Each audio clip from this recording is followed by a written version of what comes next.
Hi there. How are you doing today? It's been quite some time since the last video.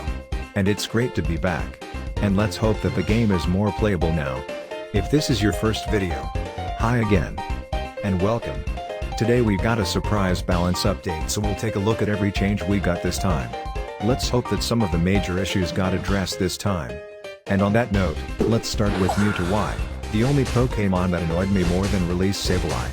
The first changes here are to Mewtwo stats. The special attack was reduced and the critical hit chance was removed. So you won't be able to get any critical hits without committing to certain items or emblems. To be honest, the attack speed is still here, so we'll have to see if this is enough. I think this will for sure help to make him more manageable. You'll not die to 2 random basic attacks anymore. Next, the bonus damage dealt on enemies hit by Future Sight was decreased. And Recover received a good nerf. Now the shield and movement speed bonus are smaller and the Mega Gauge increase was halved, so you'll need way more time to Mega Evolve without fighting. For the next Pokemon we have Blaziken. This one wasn't weak by any means, so I'm a little worried about these buffs. Both defenses were increased in the earlier levels, and while in Punch style, Blaziken's attack speed got increased further. Besides the stats, the stance changing Unite move got a huge buff as well. The cooldown was shortened. Now it's only 5 seconds, and the movement speed when changing into the Punch style was increased, as well as the attack stat when changing into the other one.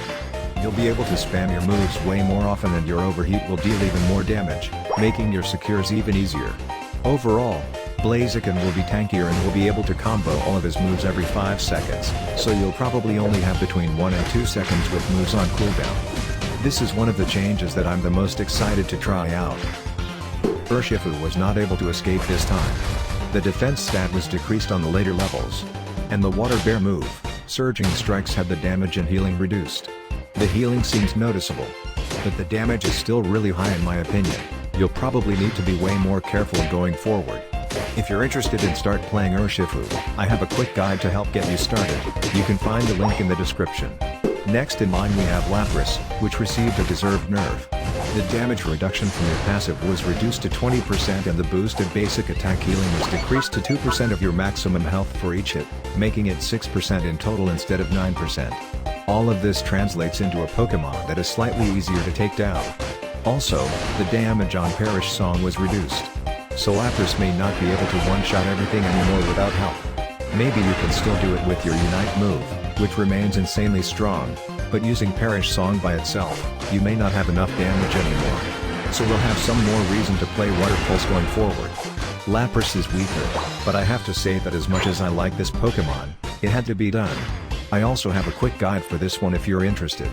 This one was even more of a surprise, but Absol is here as well. With a higher attack at higher levels, Sucker Punch has 1 less second of cooldown. But in my opinion, the biggest change is the Unite move buff. The cooldown was reduced significantly. Now it's around 100 seconds. So it's almost as fast as a Unite move can be. And if you're running an energy amplifier, you'll easily be able to spam this move during your matches. It has a bit of RNG involved, so the damage will increase based on how many critical hits you get. But it deals a ton of damage anyway. Hopefully this can make your late game team fights easier, because Absol is only menacing at the early game. After that you only need to get worried if you're playing a squishy Pokemon. Besides that you should be fine. Let's see if having more Unite moves give Absol the fuel needed to both evade damage and one-shot your targets. Next we have Decidueye. Both defenses were increased in the earlier levels. This should not be that meaningful. You'll still die every time someone gets close to you. It will probably help you more in that early laning phase. And finally, the Unite move's cooldown was shortened. Now it should be around 112 seconds. So Decidueye remains mostly the same, but the Unite move is nice, I guess. I don't play this Pokemon that much, so maybe I'm wrong on this one. Blissey is also here. Probably because of Mewtwo. Helping Hand had both of the effects reduced, so the attack speed and movement speed buff are now 25%. That only happened because someone was attacking and moving too fast. Safeguard and the Unite move's shield were reduced. I can't show the Unite move here, so you'll just need to believe me. Those are probably a good long-term change anyway. If Mewtwo wasn't here, maybe there would be another Pokemon that would become a huge problem alongside Blissey. But the healing-oriented Blissey is still mostly untouched. The shield in the Unite move was really meaningful, but the damage is still there for an easy secure. And don't let this nerf fool you, it still can make your carry survive for a good time. Leafeon only had the Unite move changed. Although the damage still really high, it was reduced. And the cooldown was increased to around 100 seconds. It's still a fast Unite, but you won't be able to use it every 30 seconds anymore, so now it will be possible to find a Leafeon without getting hit by the Unite move instantly. But there's no need to worry, Leafeon should still be fine. The early game is still there and the Unite is far from useless. And if you're looking for a quick guide, I got you covered once again. Now, for the biggest winner of this patch in my opinion. We have Mew. A Pokemon that didn't need all of this.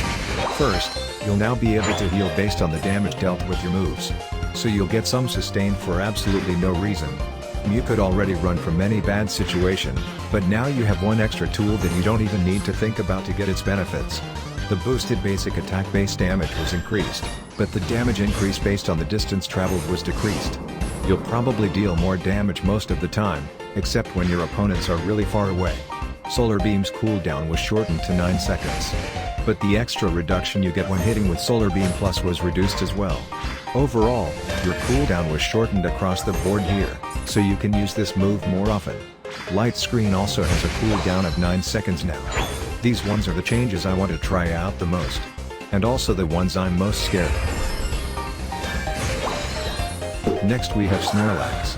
Flail's movement speed will now decrease more slowly. I don't play this build, but it seems good I guess.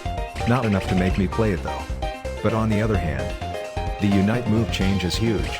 The cooldown was reduced, so it should be around 89 seconds and is now one of the fastest Unite moves in the game. The healing was also increased.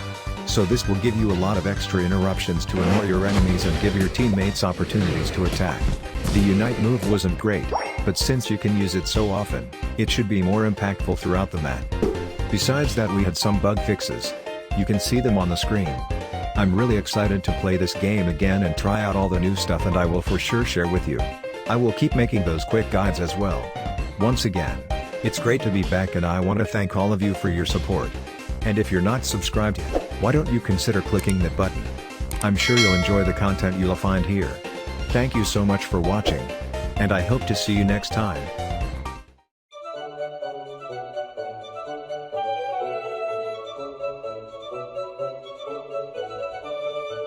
Thank you.